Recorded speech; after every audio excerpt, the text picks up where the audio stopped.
để con theo ý riêng chạy trốn tiếng gọi cha. Màn đêm dần nguy bủa vây và cô kêu con đi,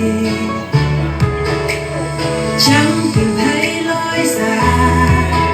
Kìa ánh sáng từ cha, chính ngày đã xóa tan được con bao ngày qua. Và giờ đây con nhận ra ngày sự sáng của con sẽ tan đi, màn tối đang vây bọc con.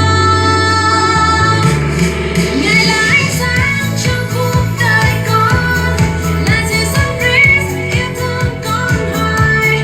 Giêsu đã chết thay cho tội con và cả thế gian. Tình yêu Chúa bao la, lời Ngài dõi bước con mỗi ngày. Cuộc đời con diễn ra lời ca chúc tôn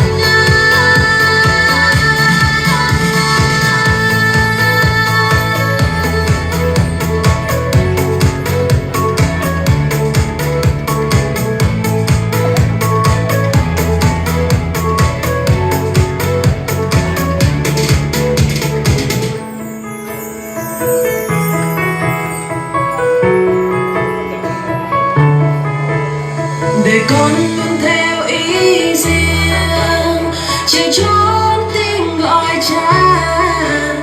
Màn đêm dần nguy bủa vây và cô kêu con đi, chẳng tìm thấy lối ra. Kìa ánh sáng từ cha, chính